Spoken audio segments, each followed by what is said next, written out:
Sky Howdy, and welcome back, everybody, to another episode of World Bigfoot Radio. Sorry, there's been a lag in between doing shows. Been tremendously busy here. Had a couple of scheduled outings on 2 weekends, the meet and greet on the first one, and then last weekend we were up in Coloma in the ghost town, being surrounded by Bigfoot, and yeah. So anyway, I decided that what I was going to do is I would take all the field trips, all the expeditions that I did this summer, put them all together and have guests on, people that were with me for them, to talk about the stuff that happened while we were out squatching this year. And, of course, we got video and pictures and audio captures, all sorts of stuff to share with you. So that's what's coming up there. Now, before I get on to the show, a quick note about my channel. YouTube has demonetized my entire channel, so I'm not getting paid anything for August, and, they apparently didn't feel like paying me anything for the money I earned in June either. So I'm pretty broke right now, and actually not too happy with this situation. I'm looking at setting up my own website where the show will be found in the future without third-party interference. So anyway, more updates on that will be coming along in future shows. In the meantime, if you feel like you'd like to help the cause and keep the show coming to you until I can get all this other stuff sorted out, you can always go to PayPal me, World Bigfoot Central, all one word, World Bigfoot Central, PayPal me, World Bigfoot Central, and donate anything that you feel like you're being led to donate to the cause to keep these shows coming to you, which I'm hoping everybody enjoys.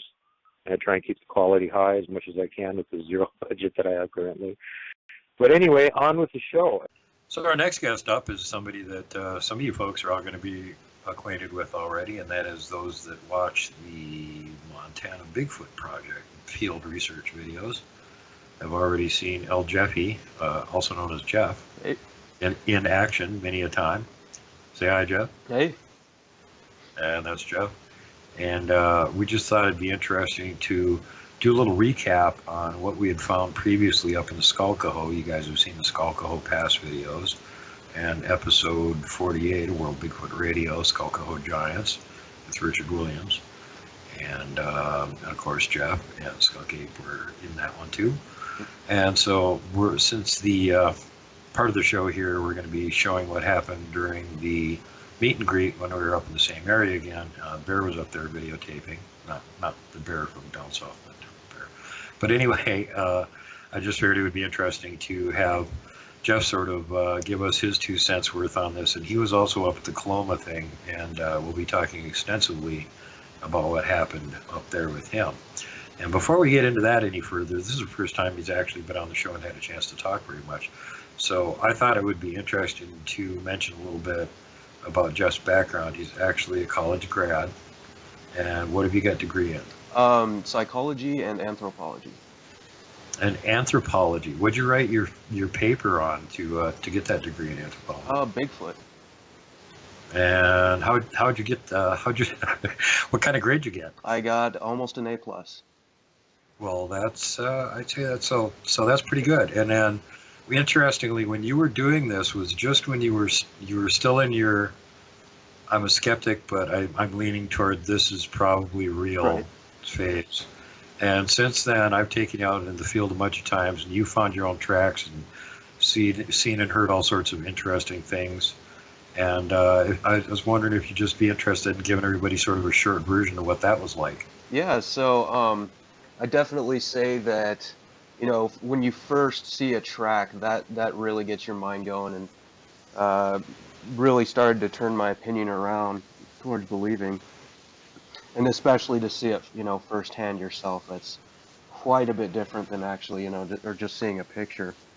But yeah, right when we showed up, Skalkaho, we got out of the car and I was looking around and immediately found a pretty sizable track where all the toes were quite distinct and visible. Yeah, and as you guys noticed in the video, I walked right past it. I walked by the other side of the tree, heading down toward the little river to see if I could find tracks there. And Jeff went around the side of the tree I didn't go around and immediately spotted the toe prints, which were underneath a little log where when it rained, it didn't wash that part of the track away. You could still see the toes perfectly. And we're showing you guys that video right now, and for those of you who haven't seen it before. But that's a good example. And when I was there previously, 1 month before that, me and Richard, we saw what we call the Neon X, slammed on the brakes, went cruising over to check that out.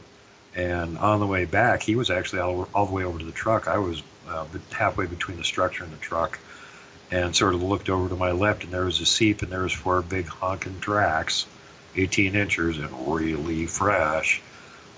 So, you know, again, here we are. We've been there twice. Both times we're finding fresh tracks, and both times are right by structures. Yep. So there you go. Yeah, we noticed a lot of structures up at Skolkovo, that's for sure. Yeah, we camped right next to I guess you call it a creek? Yeah, there's like a little creek there, and I guess there's sort of what do you call it? I can't remember the exact name. It's like Beaver Tail Forest or something. There's like a forest there. There's sort of a valley right in the middle of the mountain range. And so the pass comes in one side, then opens up into this valley, and then goes back out the other side of the valley, really thin, narrow pass, both sides, like 15 miles. And I think the valley in the middle of it's, you know, like 3-4 miles, maybe it could be bigger. Could extend further down the pass. I didn't look at it from aerial map or anything. I was in there driving around looking at it. We were there we did more of the back roads driving this time when we were in there, and it goes a long way. Oh, yeah. It's big. So there could be, you know, and there's lots of different roads that branch off back there. So that would be where people during the summer are running around back in there, because during the winter, of course, the roads accessing it are closed off. You can't even get in there. So summer access only. But yeah, we were on the same spot, and we went back and checked out the boulder stack again, and we heard some vocals and stuff, which of course Bear will be telling you guys about. But the last time we were there, when I was up there with you, I was sleeping through it as usual, and you were awake and actually heard some noise right next to camp. You want to talk about that? Yeah. So at first there was just kind of some rustling and moving around, and I didn't think a whole lot of that. Then it was quiet for 20 minutes, a half hour, and then I'd say 20 yards off, I just heard a loud thump, and then it was quiet for a little bit, and then it sounded like someone just breaking a log in half, or like something heavy enough to step on a log and just smash it. And then it was quiet for a little bit, and then in that creek there was just the loudest kaploosh, like something heavy and huge dropped into the water, and it was such an impact that I could hear water droplets hit the sides of the creek a couple seconds after, or you know, just a second or so after the main splash. So I started to freak out. I unzipped my tent and shined my flashlight over in that direction, but I couldn't see far enough, and I just started yelling obscenities over in that direction, and you and Rob and Skunke came out and like, what are you yelling at? And I was just like pretty well freaked out for the rest of that night. I know you're pretty upset. Actually, one detail that you forgot to mention that you told us at the time is that in between the big snap and the kaploosh, you heard like 4 loud thuds, like big footsteps going from point A to point B.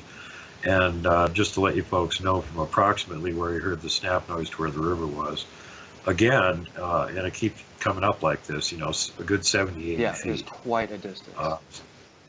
Yeah, so, you know, whatever it was only taking 4 steps to go that far. Had to be pretty good size.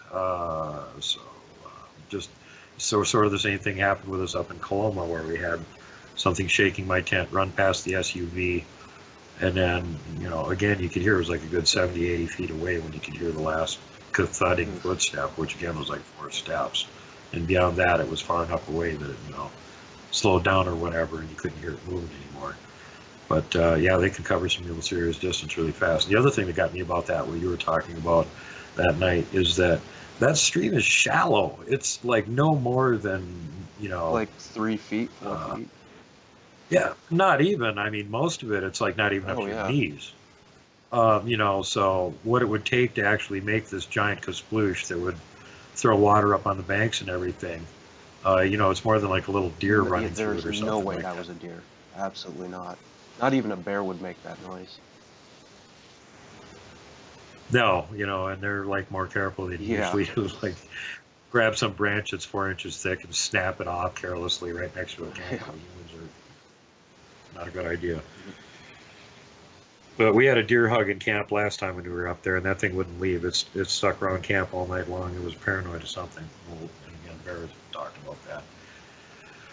So, that night was creepy. We spent that night there. Then in the morning, before you guys who had been awake and concerned all night long and keeping watch while I was getting a good night's sleep or asleep, I got up in the morning and went up on top of the hill to what I thought was the suspicious looking area, and that's where I found the boulder stack and the big tripod next to it, which actually Bear got a good shot of this time, so you guys can see what that looks like. Really old, 3 old birch trees piled together in the tripod. And I got the creepy feeling that I wasn't wanted there, and I was watching a deer over in the draw, and suddenly the deer perked its ears up and looked directly away from me toward the top of the next hill, and then bolted down into the valley on the other side, and I went, I'm going to leave now.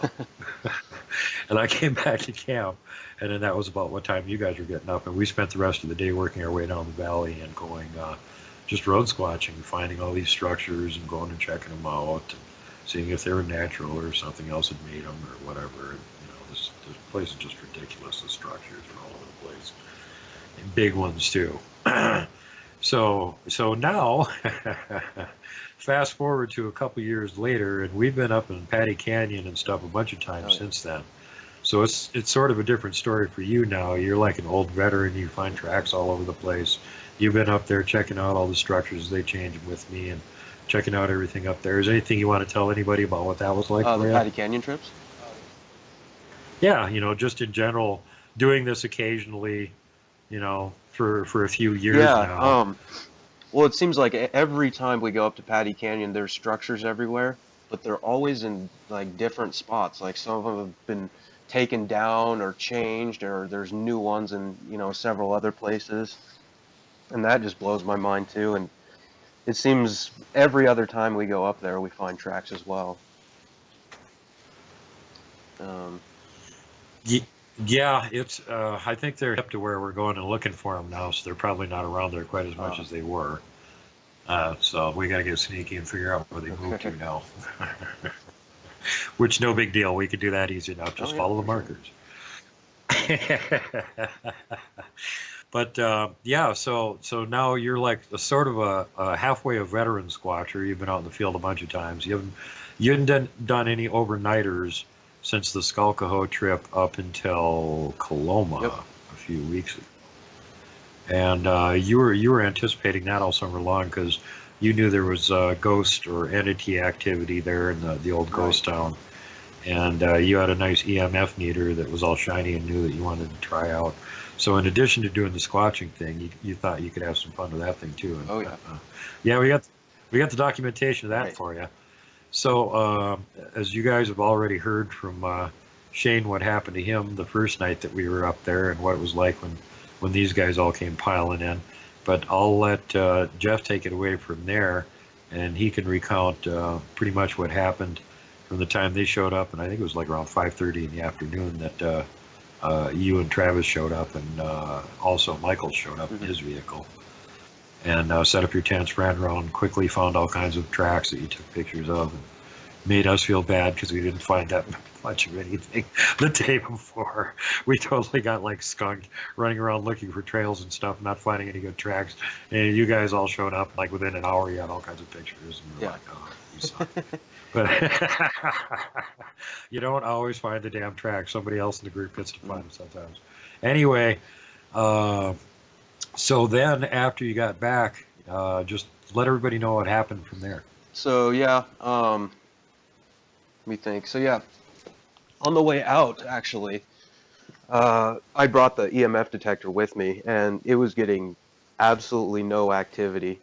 It blipped maybe up to 2 bars just once, but nothing the whole time. Then, and even here, I tested it out at my place before I went off, and it wouldn't get any readings unless, you know, I put it right next to the microwave or something like that. Then of course it'd get readings.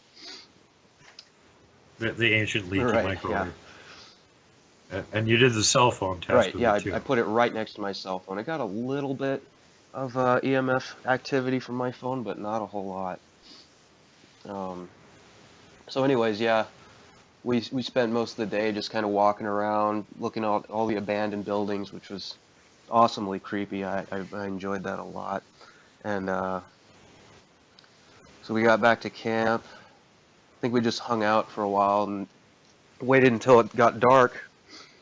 And I was hanging out with the EMF detector, just kind of by that makeshift fire, which wasn't really a fire, that heater thing that you had. Yeah, our little heater that threw an orange glow in one direction Yeah, only, and didn't crackle or anything, just made kind of a yeah. weird Unless whirring bugs sound. crashed into it, then they'd spark up into flames. Yeah, that was the Okay, yeah, crackling part. That was actually yeah. the fun part of it. Yeah. But yeah, and then we started hearing movement occasionally. All of us did, in all sorts of directions. And you know, you couldn't really tell if it was bipedal or what, but it was still definitely creepy. And my dog Hank was just kind of chilling there, and he'd look, you know, left and right. And then after a while, there was a pretty loud crack, quite a distance from where we were sitting. And then Hank, which he doesn't do this to any sort of wildlife. He'll only do this if, like, you know, there's a big person walking up to him or something like that. But Hank stands up and kind of just this low growl and kind of like a low bark. And that's what kind of sent me into a little bit of a fright frenzy, because I know Hank really well, and he does not do, he wouldn't even do that to a bear. So there was something, or yeah, something or someone that was big off in the distance that was probably headed in our direction. Yeah, just to let the folks know that, you know, you and me are roommates. You got the upstairs of the house, and I got the downstairs, and we both have the Yeah. dog here.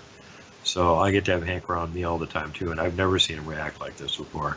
And he stood up for a minute and looked in that direction, and then he like hunkered Yeah. down and growled and just stared Exactly. in that direction for like 10 minutes, which is just one of the creepiest things I've ever seen Yeah. that dog do. And that was definitely on the top of my list of things that scared me that night. Yeah. Well, that had me going too, because I know what he's like. We've had him out. We take him out up to Patty Canyon, Yeah, spotching and with us he's all the never time once done that. because he's so steady. Yeah. The only time he wanders off is if Bigfoot's giving him like a piece of meat with a big bone Exactly, in it or yeah. something, and then he comes back chewing on it with his grin on his I've face. had to take too many Gives bones. us this "there's no Bigfoot Yeah. around here" look. It was a bribe. And, yeah, Yeah. exactly. It's an inside joke. The dog came back out of a thicket with some like old hind leg of something that he was chewing on one time, and we're like, "Oh, getting bribes from Bigfoot, huh? Now we know why you're not." Bigfoot finding knows that I don't like my dog chewing on, you know, dead body parts, so. I gotta say, he's good at finding I know. that stuff. I'm always surprised by it. It's like, where do you keep Yeah. coming up with this? You know? Well, yeah. So then, you know, it was like right around that time that you had the EMF meter sitting on the ground, and we were all talking and stuff, and all of a sudden it started Yeah. reacting. And it wasn't to anything in particular that we were saying. It was just every once in a while, it would go all the way up to red, which I've never seen it do that unless it's right next to an on microwave. So that's incredibly unusual. And, you know, we're up at a ghost town. There's no electricity up there. Yeah, this town was actually never wired for electricity. It was a ghost town before that even became an right. option. So, yeah, even more creepy. And then, yeah, as if this isn't enough, and we're again hearing sounds out on the hillside, which is covered with thicket of pine woods now, and has like 7 or 8 collapsed log cabins on it leading up to the top where the menhirs are, the standing stones up there. And we're hearing all this noise over there, which is just exactly what happened when I was there in 2015 with Researcher X. We had the same area was where they were watching us from, and they had another one that was up on top of the big slag pile that was on the other side of us to the what would that be, west, north? Anyway, off to the side it was. And, they were just like doing the same thing this time is what it sounded like. And just to make things a little bit creepier, we were watching this meter going off, and we're like, you know what you guys should do? You should take that up to the Standing Stones and see what it does. And then I think Michael like seconded the notion and went, yeah, that'd be awesome. You should go up there at midnight. And I'm looking at him like, well, that's a little bit excessive. But I didn't say anything. And then you guys went, oh, yeah, we can do that. Well, before Travis gave me this sideways glance, like, are you crazy? So you actually did Yep. do that. You drank like 3 or 4 containers of liquid courage, and then you guys decided to trek up there. And they had to actually go through this section of this trail through the woods with the, falling down cabins on both sides, the old log cabins, and all the pine trees and everything. And then after a while, it finally winds up the hill to the right, and that's where the Standing Stones are. And then when they got up there, they just like turned the light off and sat there and watched the meter. And we got all that video for you folks to look at. And there didn't seem like there was a whole lot of activity when we were walking on the way up there. But once we were sitting there and talking in the dark for a while and occasionally getting responses seemingly to, the things we were asking and the things that we were saying, then we started to hear little bits of movement out in the woods. And Travis had this giant spotlight. I can't remember how many lumens it has, like 200,000 or something. And he'd shine that off in the distance, Yeah. and I'm like, it was getting really, really creepy by then. Yeah, this was like a searchlight for bombers that you would see in World War II or something. It was ridiculous. When he was shining it up in the sky, which there was nothing in, you could see it going up and playing on the clouds. I'm like, what is this? Is this a flashlight, or has he got some kind of a laser emitting death ray there? It's one of those we had LED talked things. about taking some cardboard and cutting out the bat signal and pasting it on there and shining it up in the middle of the night.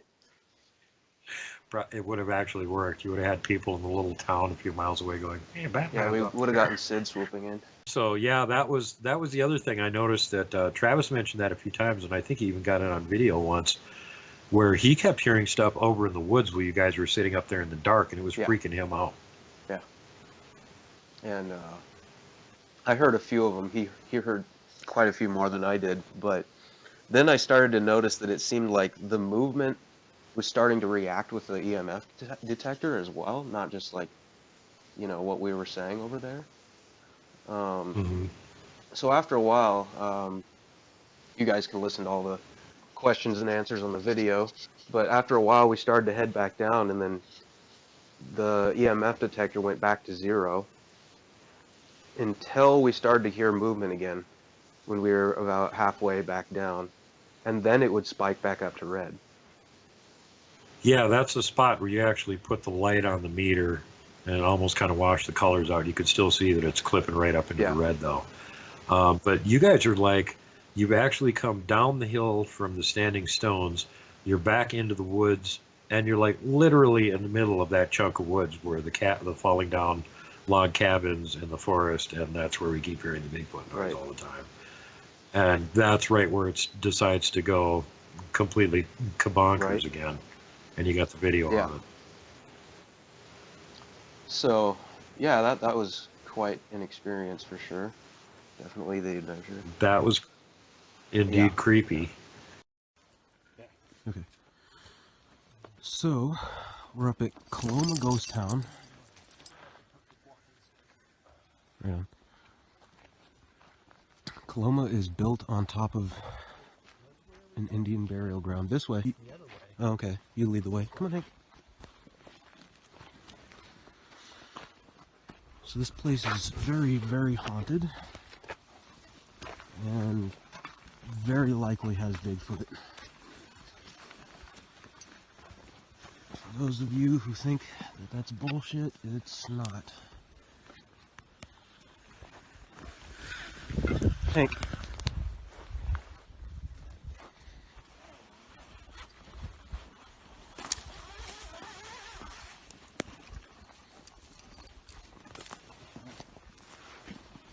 Snake. Just till we get up here,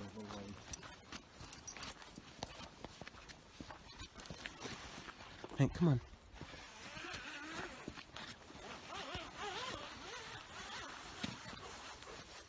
Why are you making that? Oh, the big noise? That's, yeah, the leash.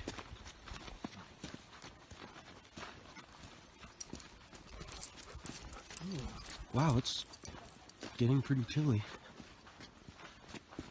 And this seems really dangerous. You're the one who wanted to do this. Well, I still do. Come on, Hank.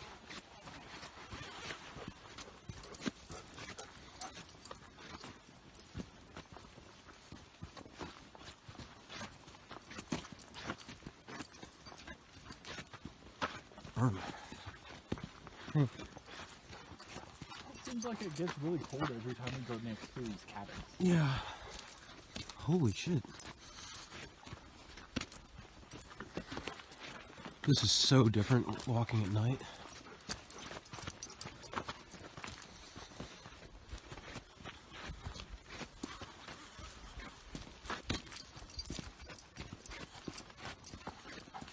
How far up was it? Huh? How far up was it? I can't remember. I think it's quite a ways, actually. Hank, come on, dude.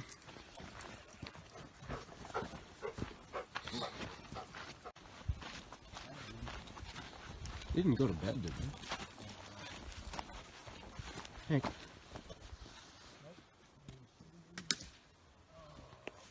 Come on.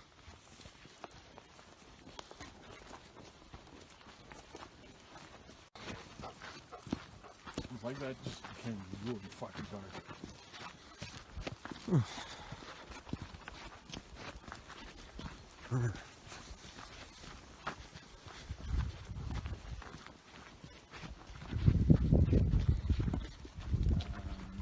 And it's up this way, I believe. No, I'm pretty sure it is. Yeah, it's this way.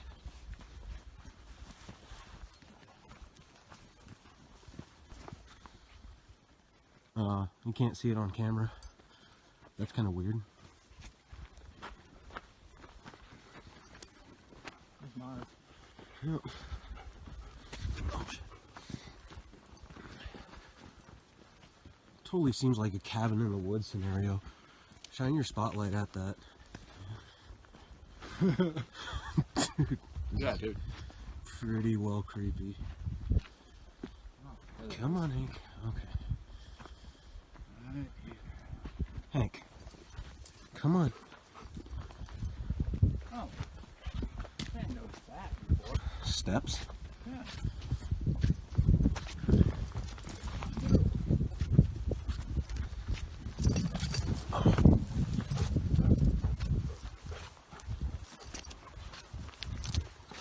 I never noticed this during the daytime.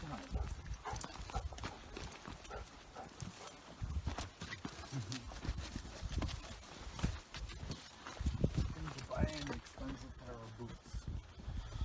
Welcome to Stonehenge. Yeah.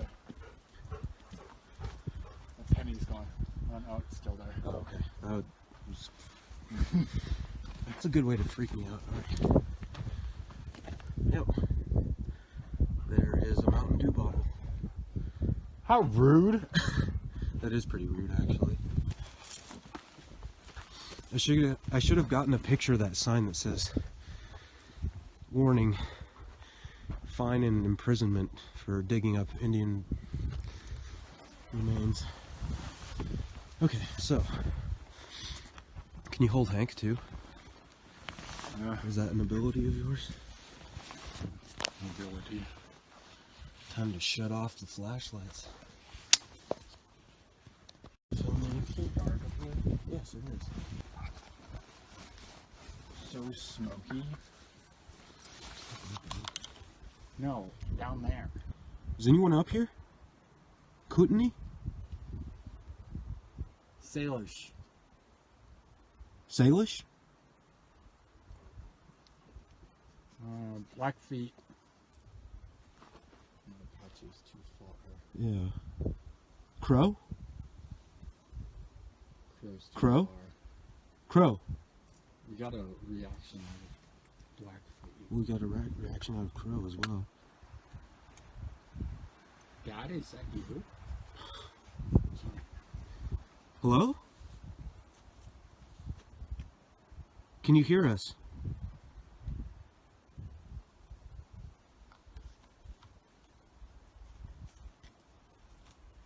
Well, let's hang out here for a little bit. That's good. Yeah. That was a nice stone spot to sit on. Is there anyone here?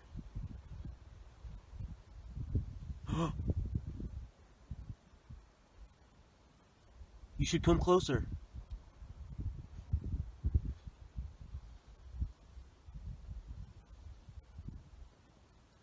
Hello? Dude, don't. It just went off. No. What? Why? Do you see something or hear something? Yeah.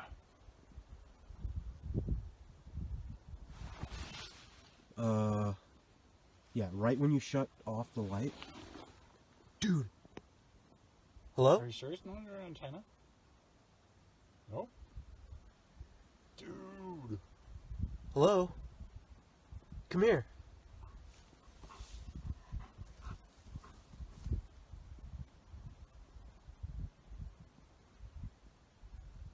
Hello?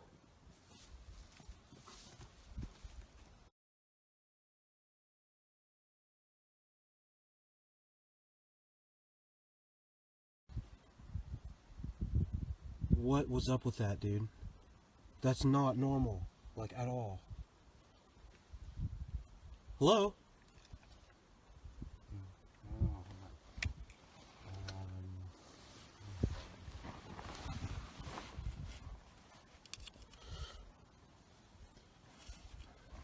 Are you... What? Okay, now it's not doing anything. Beer. You want the beer? You want me to leave a beer for you?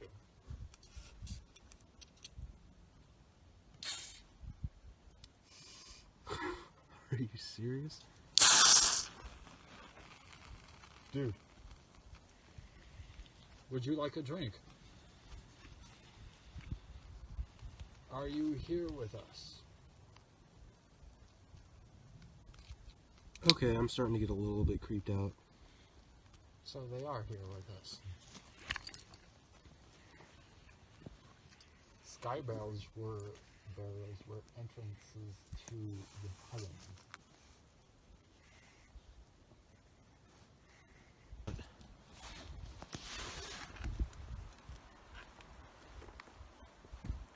Are you seeing or hearing something?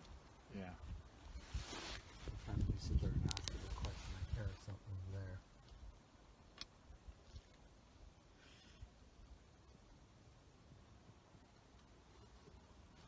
Is that you? What? That... No. I don't make creepy fucking noises.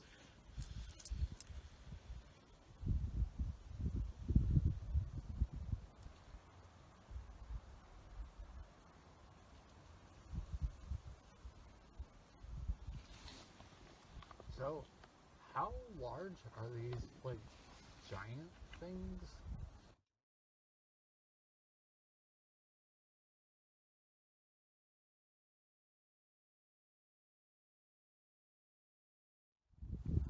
Huh.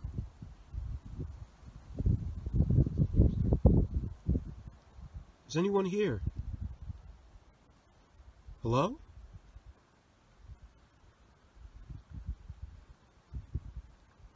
That's weird. It was going crazy.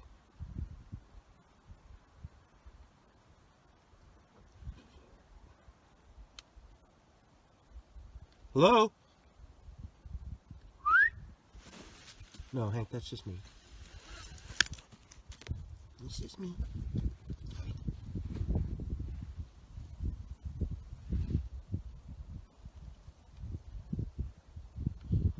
Yeah, so EMF detectors are not supposed to go crazy when there's no electronics around. Boom!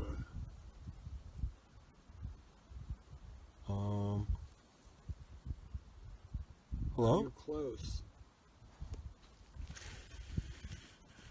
I've noticed every time you ask it a question, it goes off. Like it turns off.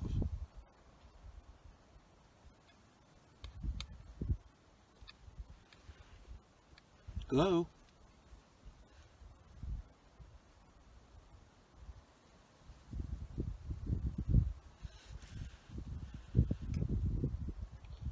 You know,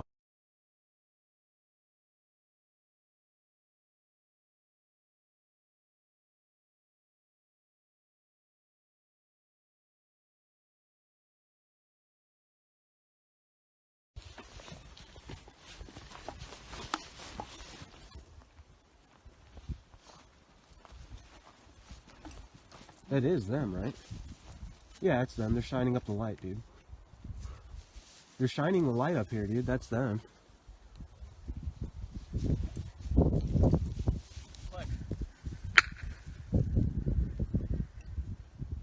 That's them. So is it up or down? I don't remember. I could. No, I think it's this way. This? Okay. Pretty sure of it.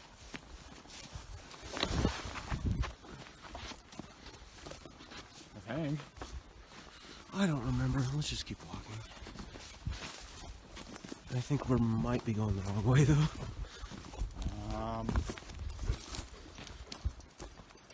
Yeah, we're going the wrong way. Wrong. Right, come on, Hank, this way. 'Cause you might get lost. No way. It's like pitch black out.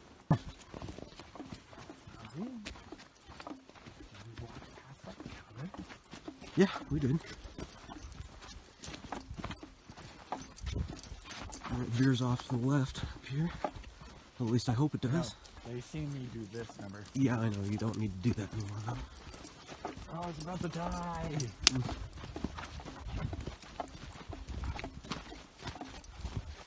Oh.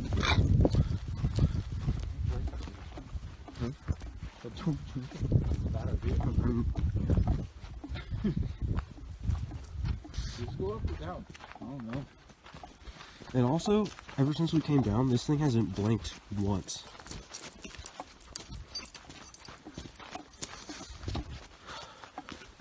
I just felt a drop of rain. Even though And I there's heard no Hank, cloud in the and I sky. just heard Hank fart. You know, it's pretty Yeah, sweet. you felt the drop of rain, and there's no cloud. Yeah. I have no clue. It hit my forehead. Like a, yeah. Whoa, there, it's spiking.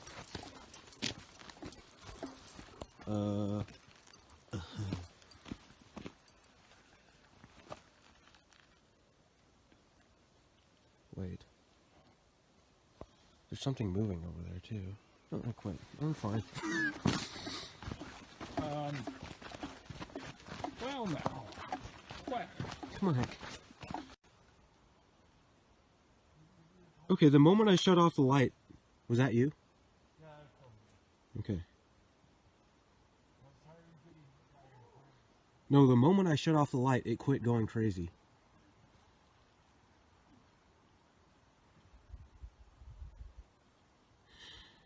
All right, I will admit I'm getting freaked out. Okay, something's getting really close, dude. I know. I heard it. There could be multiple reasons. No. And then you guys got back, and we sort of hung out around our little heater fire. Couldn't have a campfire at Burning Man. We had our little heater there, and we hung around the heater for a little while.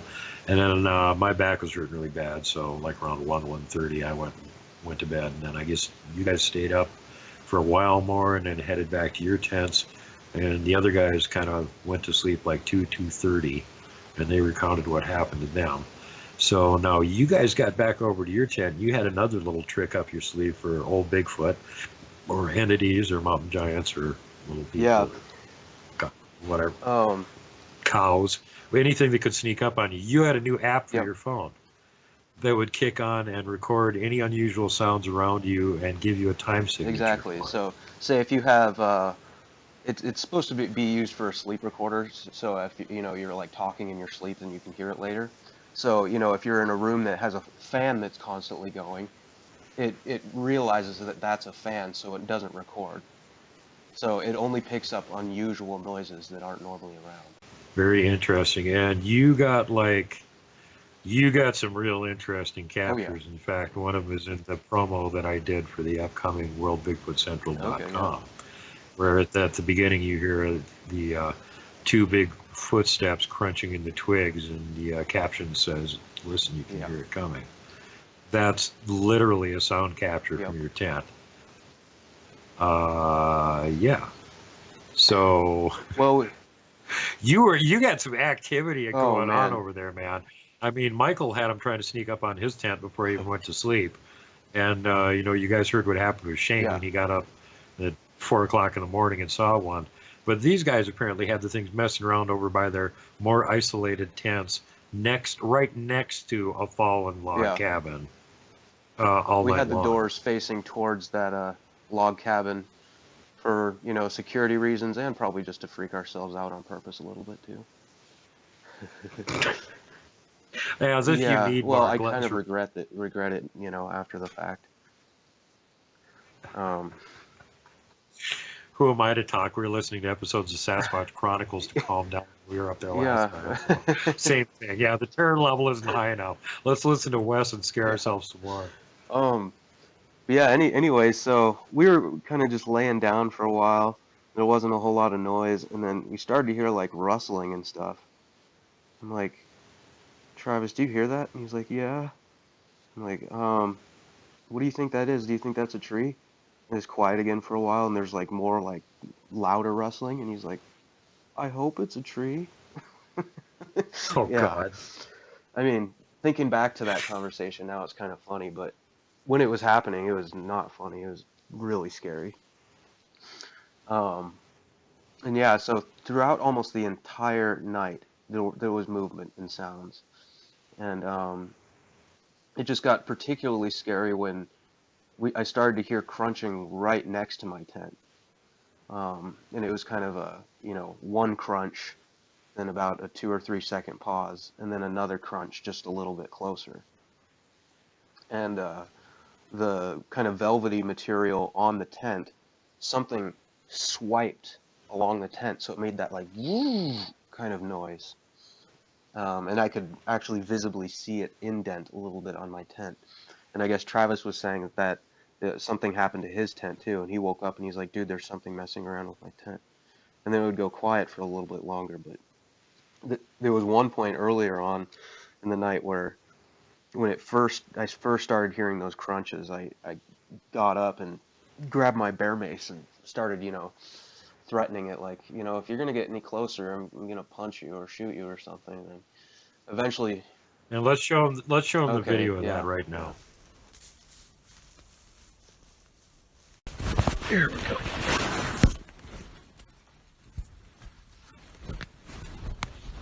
I'm really just fucking asking for it.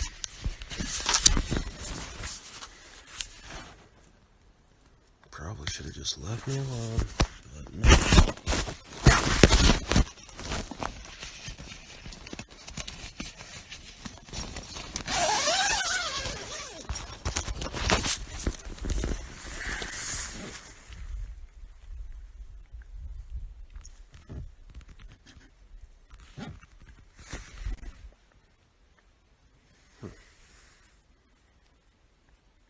Guess you don't want to get shot, huh?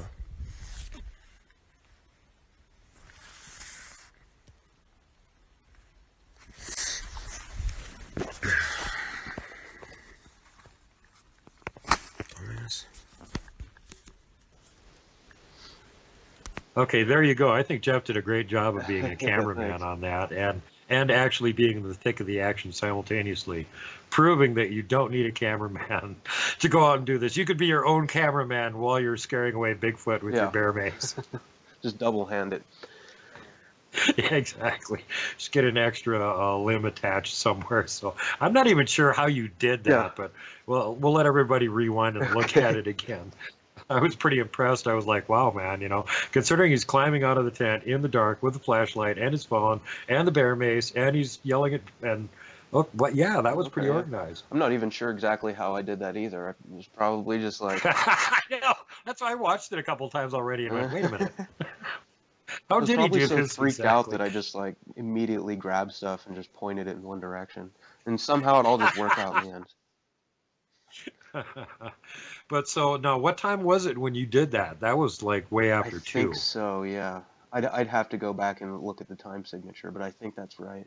And then so, after that, I just kind of gave up and was laying in my tent, just on my back, kind of like looking up. I couldn't even close my eyes yet. And then it was pretty quiet for a while, and then something actually forcibly punched my tent or just knocked my tent inwards. And I caught that on the recording too. You can actually hear it thump inwards towards the tent. All right, let's listen Okay, to yeah. that now.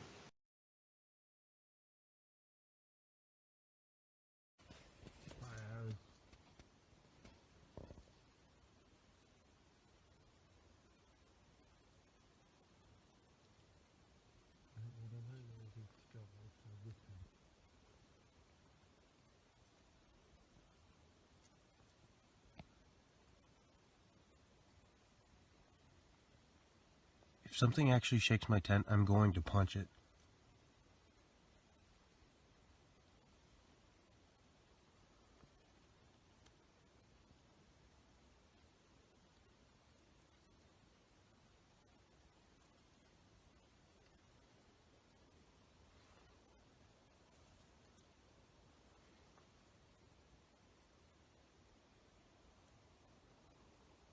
What the fuck? Yes, I did. Are you sure? It's a tree.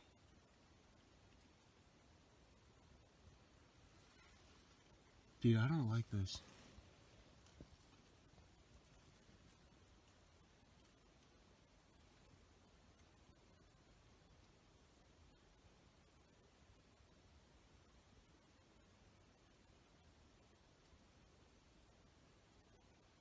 Are you sure that was a tree? I want to see if it's true.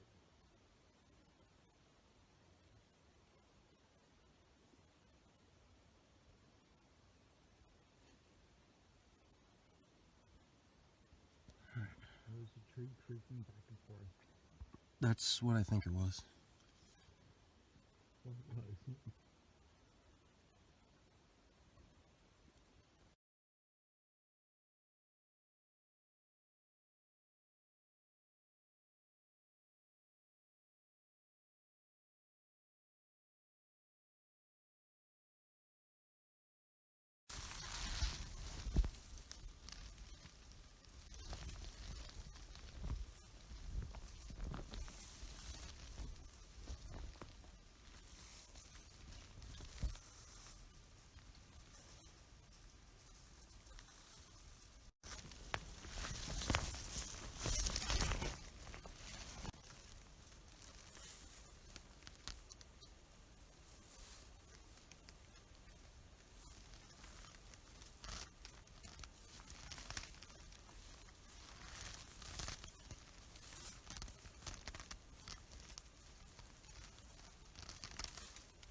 So yeah, that was Dude, that would scare. I'd be pooping my depends yeah. after that, man. I That's all.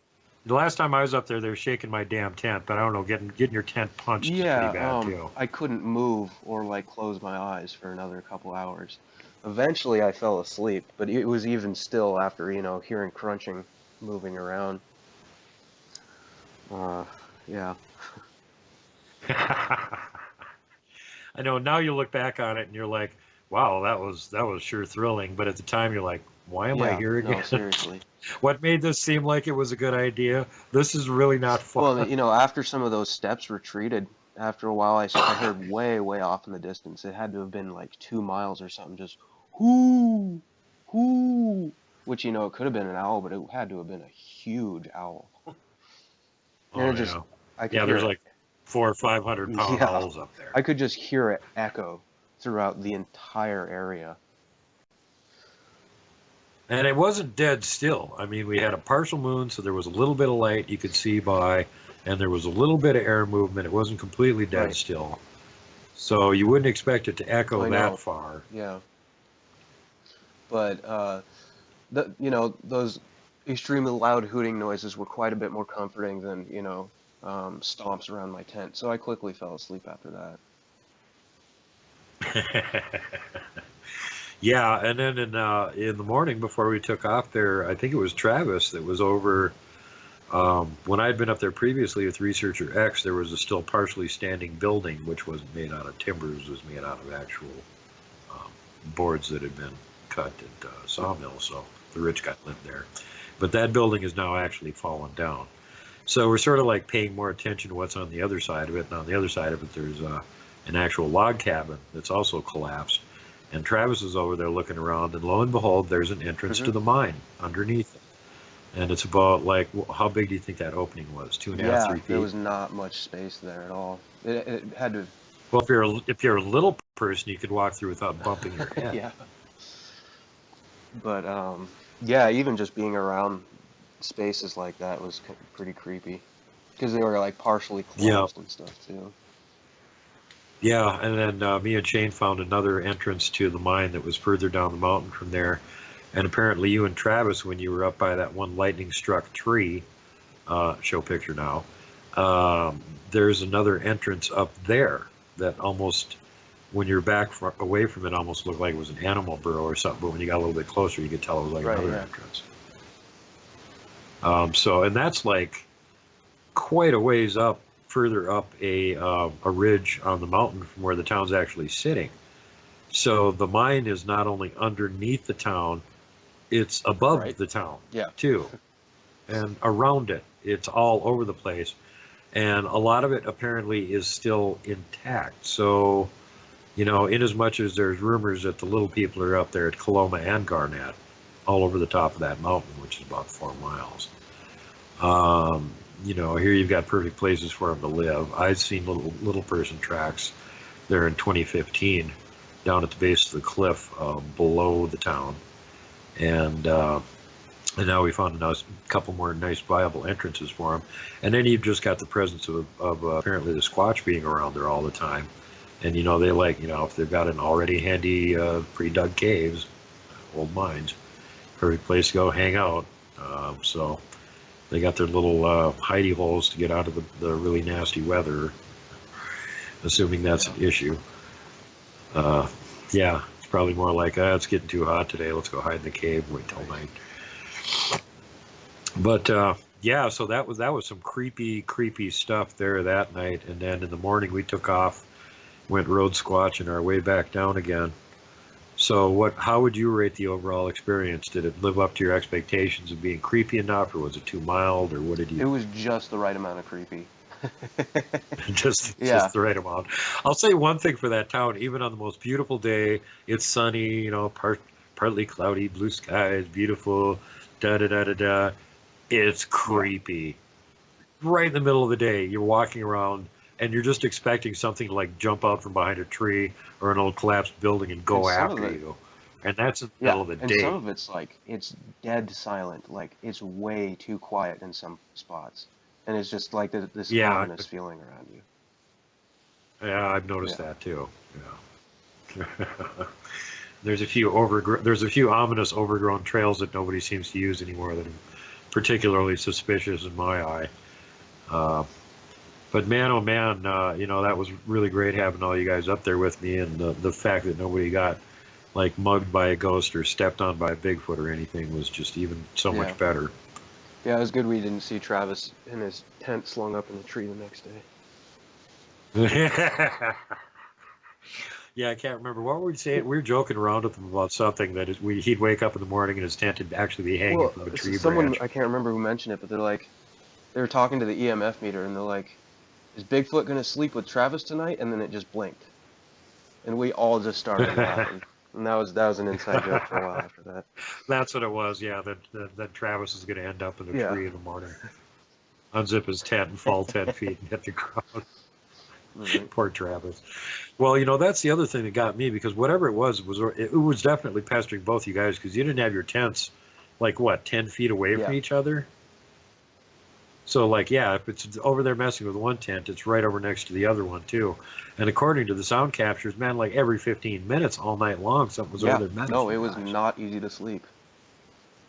Oh, I can believe it. I wouldn't have been sleeping at all. I was kind of sandwiched in where I was, and then, as Mike pointed out in the morning, well, he heard one sneaking up on his tent before he even fell asleep.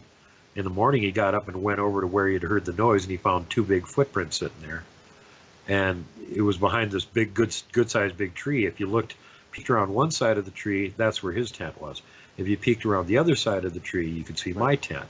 And if you're looking around the side of the tree where his tent was, in the background, you could see the truck that Shane was in, and back behind that, he could see both your tents.